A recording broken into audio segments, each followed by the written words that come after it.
Bonjour à vous. Aujourd'hui, je vais vous parler de 3 pronoms très intéressants auxquels j'ai assisté pendant l'événement académique. Elles avaient tout en point commun la communication. Alors, je vais vous présenter d'abord le premier atelier intitulé Palabras que transforman, estrategias narrativas. Ensuite, je parlerai de la voix en direct et finalement du projet Preserve Teachers' Identities Towards International. Ok, le premier atelier était centré sur la lecture et la narration. Alors, la madame a expliqué comment la lecture peut transformer la manière de raconter des histoires et d'exprimer les idées à l'oral.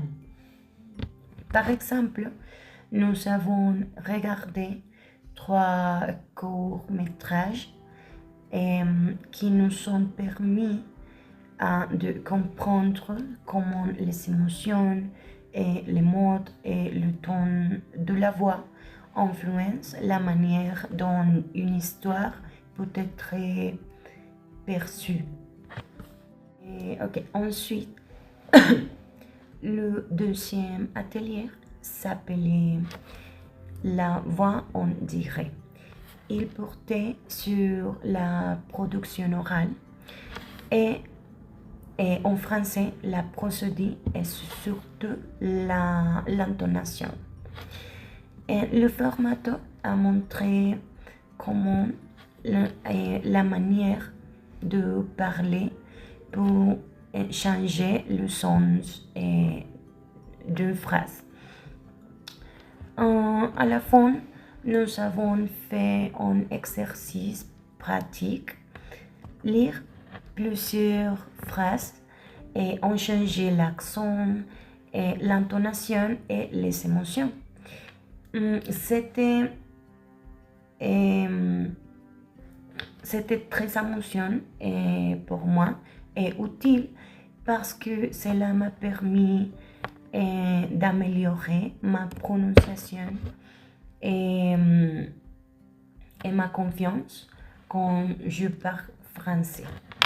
Et finalement, la troisième prononce était plus académique.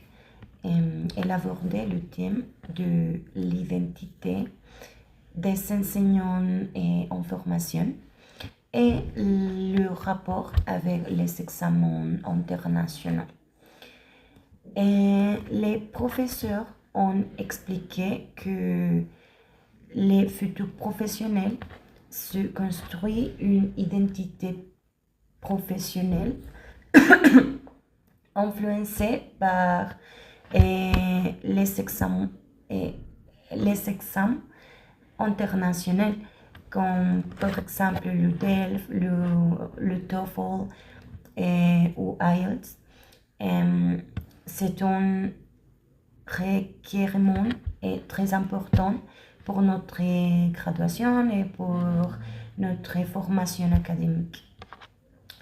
Et ce sujet m'a beaucoup intéressée parce qu'il montrait la relation entre la formation personnelle et la formation académique et les enseignants du monde globalisé.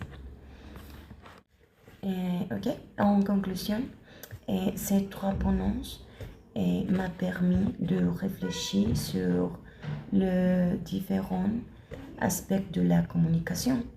Et ces expériences ont renforcé ma motivation à continuer à apprendre et à partager mes connaissances dans le domaine de l'éducation et des langues. Merci beaucoup.